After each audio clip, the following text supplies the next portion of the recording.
Mata kuliah yang bikin kamu survive di dunia proyek. Pertama, Pertama, analisa struktur. Tahu kan analisa struktur itu apa? Kadang disebut mekanika teknik atau rekayasa struktur. Nah, itu analisa struktur itu adalah istilahnya dia adalah sarinya teknik sipil. Tahu kan analisa struktur itu apa? Analisa struktur itu mata kuliah yang tugasnya banyak, nilainya susah, berepisode-episode, ada analisa struktur 1, 2, 3, 4. Nah, makanya itu karena tugasnya banyak, makanya dia adalah sari-sarinya teknik sipil, sari-sarinya kuliah. Nah, itu yang akan bikin kamu survive di dunia proyek beneran deh. Jadi kamu tuh harus ngerti banget cara yang ngitung struktur. Paling enggak 1 lantai 2 lantai lah cukup. Nanti lantai kedua, lantai ketiganya sambil belajar gitu. Bener-bener deh, itu bikin kamu survive di dunia proyek walaupun kamu fresh graduate. Fresh graduate yang pertama kali ditanya itu apa? Pasti ditanya, yang pertama kali ditanya adalah analisa struktur. Kamu bisa ngitung fondasi nggak?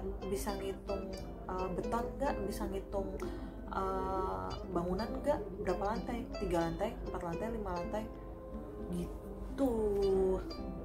Yang kedua adalah geoteknik. Nah, geoteknik itu penting banget, kayaknya di semua bidang deh itu dipakai banget kok geoteknik. Jadi paling enggak kamu tahu caranya baca hasil sondir, hasil borlog. Nah, dengan kamu bisa baca itu udah merupakan nilai tambah buat kamu. Nanti yang lain itu sambil belajar. Yang ketiga, manajemen proyek. Bener-bener deh, ilmu manajemen proyek ini bermanfaat banget pada saat kamu kerja. Kamu bisa MS Project, aja, itu udah nilai tambah buat kamu. Jadi di dunia proyek itu kadang saingan kita itu bukan dari teknik sipil. Teman aku ada orang manajemen proyek dan dia dari legal, benar-benar dari hukum, lulusan hukum. Dia tahu cara menganalisa suatu proyek karena dia belajar. Nah, sedangkan kita makhluk-makhluk teknik sipil ini yang sudah dibekali sama manajemen proyek dari bangku kuliah, itu tuh harusnya kita tuh diuntungkan kan. Jadi kita harusnya lebih siap gitu. Paling enggak kita menguasai cara mengevaluasi suatu proyek, cara mengurutkan work breakdown structure-nya, cara menentukan durasi, cara menentukan critical path-nya. Nah, itu diingat baik-baik. Last but not least itu adalah aku lupa. Last but not least menggambar teknik. Nah, last but not least itu menggambar teknik. Kamu kalau misalnya paling nggak kamu bisa AutoCAD atau kamu bisa baca gambar. Nah, itu udah nilai plus banget loh buat kamu buat di dunia kerja, bener-bener. Jadi misalnya kamu di kondisi yang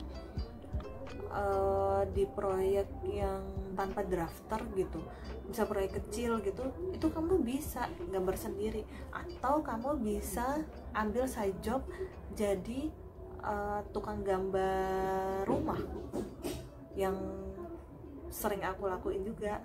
Yang terakhir adalah kewirausahaan. Jangan remehin kuliah ini ya. Ternyata mungkin ini adalah kuliah yang gak kepikir susah gitu kan, nilainya gampang, isinya hafalan. Nah, justru begitu kamu beberapa tahun setelah lulus justru kamu tuh ternyata sangat membutuhkan gitu loh ilmu kewirausahaan. Jadi manfaatin waktu kuliah kamu semaksimal mungkin, tanya yang kamu nggak ngerti tentang kewirausahaan sama dosen kamu ya. Dadah, sekian dari aku. Dadah, sampai ketemu di video selanjutnya ya. Di sini. Sampai ketemu di video selanjutnya ya. Dadah.